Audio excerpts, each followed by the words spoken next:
আসসালামু আলাইকুম। তো আসলে আজকে আমি সৌদি আরবে মানে আবারও নূতন এক স্থানে আসছি। আমি আসলে প্রতিদিনই এক স্থানে যাই তো ঘাস কাটার জন্য। তো ৮ টা আছে দুম্ব এবং সাথে ছাগল আছে ৩ টে। টোটাল ১১ টার ঘাস কাটা লাগে প্রতি দৈনিক।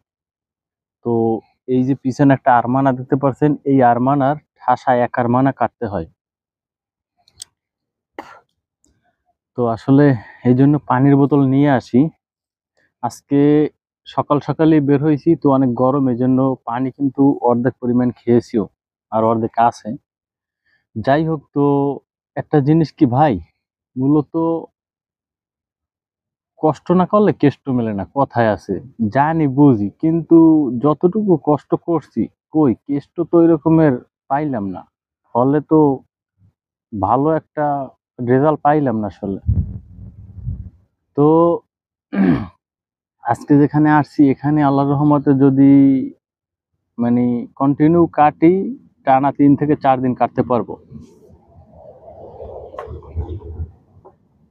তো আসলে এইমাত্র একটা গাড়ি গেল। তো আমি মনে করছি আমাকে ফলো টলো করে কিনা, এই জন্য একটু তাকাইলাম। যাই হোক, তো ৩-৪ দিনের ঘাস এখানে আছে, ৩-৪ দিনের বেশি হবে আলহামদুলিল্লাহ। তো অনেক দূরে একটা স্থানে পেয়েছি খুঁজে। তো আমার আবার কফিলের মনে করেন ঘাস লাগানো নাই, মানের তার টোহাইটাই এরপরে কাটতে হয়। তো এগুলো মূলত যার, সে হয়তোবা ছাগল টাগল তার নাই নাকি জানি না, হয়তোবা এই জন্য এগুলো বড় হইয়া যায়, এগুলো আমি কেটে কেটে নিব। তো ভাই, দুঃখ লাগে একটা জিনিস, আজকে ৩ বছর, ৩.৫ বছরের কাছাকাছি প্রায়, এখন পর্যন্ত দেশে তো যাওয়ার কোনো সিস্টেম নাই, এবং ছুটি যে লাগাবো এরকমেরও কোনো পরিপন্থা নেই। আর সামনে যে আরো ১ বছর পরে যে যেতে পারবো এরকমেরও কোনো সিকিউরিটি নেই।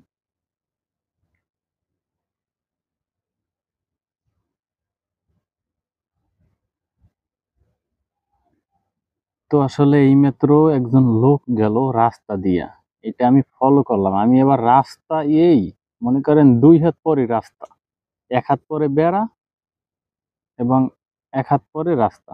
যাই হোক, ২ হাতের পরেই রাস্তা, এই জন্য মনে করছিলাম বাঙালি টাঙ্গালি হবে, তাহলে হয়তোবা আমার কথা শুনে এখানে ফলো করতো বা আসতো। কিন্তু হয়তোবা মাসরি বা সৌদিয়ান এরকমের হতে পারে, ওরা হয়তোবা হেঁটে যেতেছে।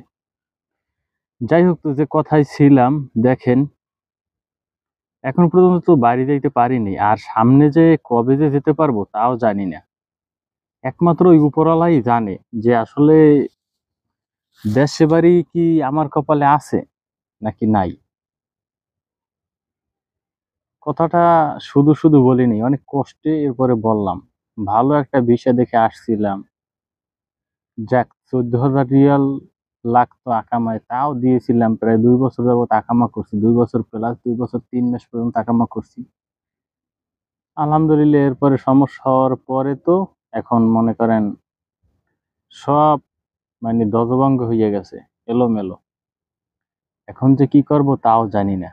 তবে আপনাদেরকে ভাই একটা কথা বলি, যদি মালয়েশিয়া হয়তোবা এখন ভিসা খুলছে, যদি ভালো কোনো ভিসা পান সেখানে চলে যান। কারণ